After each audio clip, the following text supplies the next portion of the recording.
And so, Brandon, the question being posed is, do you think it was the right decision to have Caldwell remain on board at least for now? Yeah, as much as fans would like him to be gone, it's impossible to really get rid of everybody because somebody actually has to run the day-to-day operations of this team.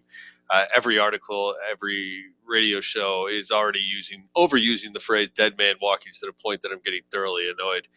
So he's not going to be there next year. We all know it. Well, frankly, we can all just move on from it. He's just going to be there for the next 8 weeks. Guys who could be there next year and could be hiring the next coach. Elliot Wolf, the director of player personnel or pro personnel, I'm not sure which. All four of these guys basically have the same title. People just use different verbiage. Some people might remember Elliot Wolf, or at least the name, because we just talked about his dad, Ron Wolf, a few minutes ago. Ron Wolf was the general manager for the Packers when they had their resurgence back in the 90s. He is a hot name, and a lot of people don't think that he's going to leave Green Bay The Lions haven't done because, great with Packers lineage though lately. well, still, this is. I mean, everybody kind of agrees that he's going to be the guy that he just has such a bright future ahead of him. But the problem is, how do you get him out of there, anyways? Right. Is he? He's probably next in line for that job, but how long is Ted Thompson going to be there? Plus, does he want to build something of his own? It's a legacy move for him to stay there. So maybe he, as has happened with other people in the past, maybe they want to strike out and do something on their own. So I guess that's their only real selling point there. Also, there's Trent Kirchner for Seattle. He is the co-director of player personnel. He was a scout also for 8 years with Seattle or with Carolina before moving there. I like him because he has that scouting background, and now he has his fingerprints all over a championship team. I guess to you, Nick, how important? What traits are you looking for? To me, I think scouting's got to be top. Well, scouting, I think it has to be number one just because of what we've seen. The Lions struggle in recent drafts to find depth in later rounds. It's kind of was a staple of what Mayhew was doing. Was that I think you go even second round through later in the draft, it was a lot of guys ended up flushing out of the roster rather quickly. I mean, the 2011, 2012 drafts obviously being the biggest examples of that. So if you're going to go in the complete opposite direction of what you have, and that seems to be the trend with coaches or front office moves, is to find someone who's the opposite of what just failed for you, then scouting would obviously have to be at the top of the list of needs. Well, I agree, and I just you want a guy at the top of it who understands what he's doing at the Mm-hmm. top of that pyramid, who has worked his way up through each step, and Trent Kirchner would be that type of guy. Plus, since he is a co-director there, and they have John Schneider, I don't foresee him leaving anytime soon. That might be one of the more poachable candidates. A couple more to round out here. Duke Tobin from Cincinnati, the same position. He's been there for a long time. They've obviously had a lot of success, and the only way that you're probably going to be able to make that move is to throw more money at him than I'm blanking on his name. Mike Brown, I think, is the owner of the Bengals, who's Mm-hmm. notoriously cheap, but he's probably very comfortable where he is. And the last one, Nick Caserio, same position for the Patriots. Interesting note, he turned down the Dolphins job last year, so I don't know how excited he would be about coming to Detroit.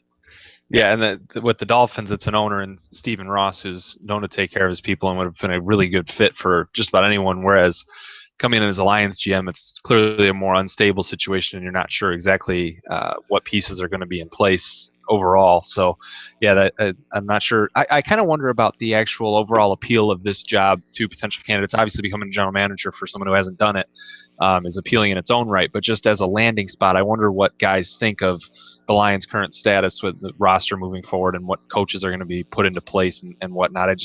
I don't know what the appeal of the Lions' job would be, or even what the sentiment regarding Martha Ford as an owner is for potential front office candidates. Well, I mean, a few things. There are some good pieces in place. You do have possibly a quarterback, and we've seen him have good numbers and seen him win games when put in the right position. So that's always one of the first things people look at. They're going to have $30 million in cap money, no dead money on that said cap, and I think 10 draft picks with obviously what's going to be I'm going to go ahead and be conservative and guess a top 5 pick.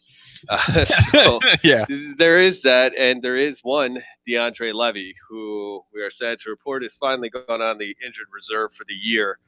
It is a move we both saw coming last week when they signed. I can't even remember the kid's name now. I feel bad, but they signed a linebacker last week. We both assumed it was probably because DeAndre Levy was going on the IR.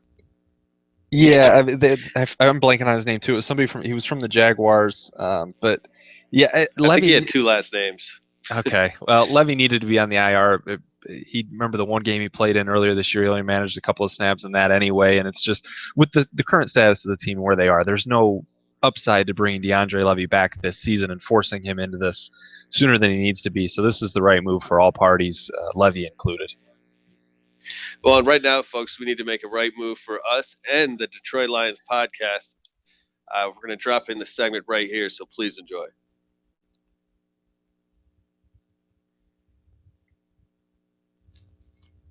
We want to once again thank the guys from the Detroit Lions podcast. Just a little bit of cross stuff there. So if you want to check out their show, we'll be on it this week as well. So take a listen when you get a chance to them. We appreciate the opportunity and just a little bit of cross promotion for both shows. Looking forward now, Brandon. The Lions do have a game to play here coming out of the bye. It's a tough one, though. They're on the road at Lambeau, a place they haven't won since, 91, against the Packers. This is a Packers team that's now lost 2 games in a row, shockingly enough. The Carolina one this past weekend was the real eye opener. I mean, Denver's going into Denver on the road against that defense. I don't think anyone was outright shocked that the Packers lost. Maybe at how Rodgers only had 77 passing yards against Denver was extremely surprising. But the fact that they lost that game, I don't think really it didn't jump at me that they had an L. But to go back to back losses, which Rodgers hasn't done since 2010. And lose to a Carolina team that just continues to prove themselves as much as people want to doubt them. That was a real eye-opener. So Packers have lost in a row, obviously still a much better team than Detroit, but the Packers are stumbling right now. Well, and when you look at their schedule, I'm not convinced that this is the best team in the division. We've seen the Vikings have played Detroit twice. We've also seen Minnesota play some other teams, but the Packers have beaten the Bears, Chiefs, 49ers, Rams, Chargers, and the Chargers, and also the Seahawks. None of those teams are jumping out as top teams right now, and the Seahawks may not be the Seahawks of yesteryear. Obviously, their record would argue otherwise. So I don't know if this is the same Green Bay team we've seen. Those injuries on the outside might have finally caught up to them. But either way, they're still a better team than Detroit. And as you said, Detroit hasn't won there in 24 years now. I can't even remember. Yeah, 24, something like that. Yeah, even if the Packers are, I guess, reeling, it's against 2 teams that were undefeated when they played them, and it's just they're a much better team than Detroit, and Detroit doesn't go into Lambeau and win even when they're a decent team, and this year they're just awful and they're in a state of disarray as we speak. So we're going to do, as we always do, we break down the game and the advantages. We'll still do that for you folks. And Detroit, if they do have a biggest advantage in this game, the Packers are dealing with some injuries in the secondary. Quentin Rollins and Sam Shields both doubtful for this week's game, and those are 2 corners that do play roles for the Packers, Shields being a starter. So I don't know if there's weaknesses to exploit with the way Detroit's offense has been this season, if they can exploit anything. But, I mean, if you're going to go in with an advantage, the Packers are banged up in the secondary, and the Lions can lean on the pass if they want to. So I'm going to go with the banged-up Packers secondary. Yeah, and I think that would played a big role in last week. Obviously, Cam Newton doesn't have great weapons on that team right now. Devin Funchess is probably their best option outside of Greg Olsen, obviously. And while Funchess is a fine, talented young man, he hasn't proven to be a very explosive NFL weapon. So there is hope there. Obviously, Detroit does have Golden Tate and Calvin Johnson and, well, your favorite, Eric Ebron. But to me, the biggest advantage for Detroit is that extra week. And I know that week was tumultuous. I know there were a lot of things going on there, but none of the coaching staff changed, at least from the week prior. So it does give them some time to the bullet points we have to make with this team. Oh my god, you're absolutely right. It's just so sad, but it's true, but sad. Well, and it's it's just the truth as far as health and everything else. They should be healthy coming into this game as well. Mhm. So that could play a key role. And, it's still Green Bay and Green Bay, but with extra time to prepare and extra time to be healthy, that's a benefit no matter who you're playing. Yeah, and the health I think also goes the other way though. For Green Bay, their biggest advantage, in my opinion, is their passing game's healthy, and it's obviously the strongest part of their team to begin with. But they've dealt with injuries to Devontae Adams, and they haven't been healthy for an extended portion of the season with all their players in the passing game. With Eddie Lacy struggling the way he has, James Starks has actually been the better running back for this team, as many fantasy owners obviously know. But the passing game is fully healthy.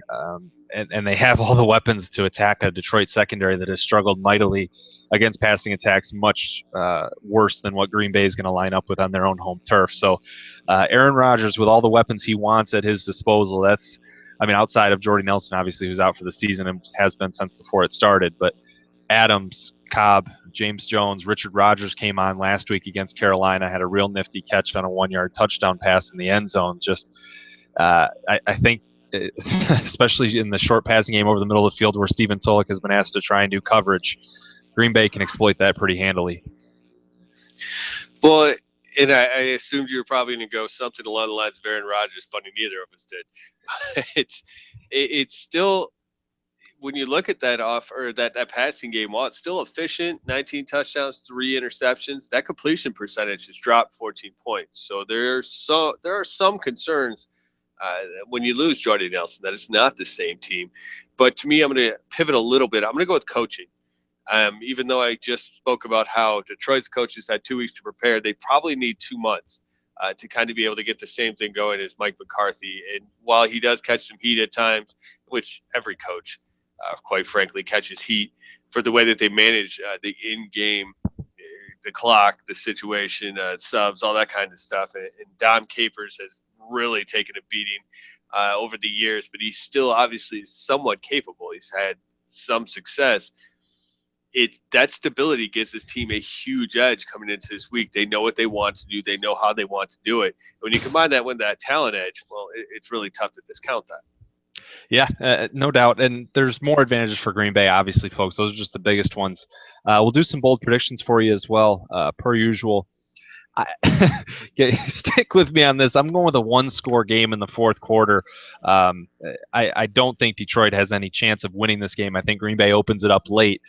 But that running game for Green Bay isn't there, and Eddie Lacy isn't there, and Starks has been decent, but that's one thing that Detroit, I think, can still do well is clog the run. So I think the passing game for Green Bay gets going, but it's in the second half that it does. So give me a one-score game in the fourth quarter before Green Bay opens this one wide open. Well, that's pretty bold. I do have to back you up. You at least went to the definition of the segment there to really bring something out. Mm-hmm. I don't have that kind of faith in this team, despite all of the things that I said. Granted that the rushing offense hasn't been the same. Eddie Lacy doesn't look the same, and Aaron Rodgers is completing passes at, I think, 64% as opposed to an ungodly 78% the year prior. But I still think this is going to be a blowout. The only difference is, and maybe this kind of meshes very well with your prediction, because this would mean Detroit's controlling the clock. The second best rushing day for Detroit as a team. The Packers have been absolutely atrocious against the run. Last 2 weeks, they've given up 290 combined yards. Wow. And 160 of that was to the Denver Broncos. Mm-hmm. The Broncos are 30th in the league in rushing now, even after that game. They also gave up 189 to the Bears and 191 to the Rams. And granted, the Rams had Todd Gurley, and he's really becoming the revelation everybody thought he would be once he was healthy. But it's still something that can be exploited if they do come with a little bit more of a power rush game. I think they can get after them. So there's some hope in that respect. Now, granted, that number is only 82 yards or more. Yeah, I was gonna say Abdullah's the leading rusher this year with what he's got 225. Joique Bell second with only 99. So we're not really pushing the envelope. But I mean, to say second, that doesn't give you a number. So second best, I suppose, is kind of bold because, well, anything is bold predicting anything out of this. Well, here I'll go triple digits. There you go. I think it'll go triple digits. Yeah. Total right, or fine. You know, I compliment you total on your rushing yards? boldness. You just come right back and shove it down my throat. I mean, the second best rushing day for this team is only going to equate to like what 70 yards. It's I don't know, but even that's bold because the running game has been that bad. So to say the second best is bold in and of itself with how inept this rushing attack has been. It's sad. It's another sad but true. I want to critique you for coming up with such a lame bold prediction, but with how bad this team has been, it in and of itself is bold. Oh, we're circling. Well, yeah, it's that time of the year, and it's just barely into November, so that's wonderful. I guess I'll go ahead and give my prediction right now. I've got Green Bay winning 36-18. We're both at 4-4 on the season on Detroit Lions predictions. Nick, where do you see this one falling? Yeah, I've got Green Bay winning as well, 31-21. Like I said, opening up later in the fourth quarter. And if any of our dedicated listeners, by the way, have followed our bold predictions so far this season, we both lost count of where the bold predictions are at. I know we stuck with those all year last year because we had the bet going for as far as profile pictures went, but we lost track of the bold predictions. So if anyone has been keeping score at home, please send that into Lions Central Radio and let us know where we're at those. But as you said, our actual game predictions were both 4-4 on the season. Yeah, those haven't been going so well. But what I will say, Nick, is I have just been dominant picking games against the spread. That's getting like bad. 79-52 or something. Yeah, that'd be good. Yeah. That'd be good against the books, not just me, an amateur picker who doesn't know what he's doing. But folks, we've got those coming out. We do our Thursday pick, obviously, every Thursday morning, and we put out the rest of the picks somewhere usually about Friday morning to lunchtime. We want you guys to have it for when you go out to lunch and you want something to make fun of. So we have that going on at lionscentralradio.com as always. As I said, Amazon banners on there. Please give us a rating on either Stitcher or iTunes. And as always, you can give us a holler on Facebook, Lions Central Radio. On Twitter, Lions Central PFC. On Twitter, I am Brandon Alisoglu at Brandon Alisoglu. That is ALISOGLU. And of course, you can find Nick Kostora at Nick Kostora, KOSTORA. Folks, we'll be back at it again next week trying to break down this game at Green Bay, and then we'll preview what's going to prove to be a pretty tough game against the Oakland Raiders at home. Until then, for Brandon Alisoglu, I am Nick Kostora. Thank you so much for tuning in to Lions Central Radio.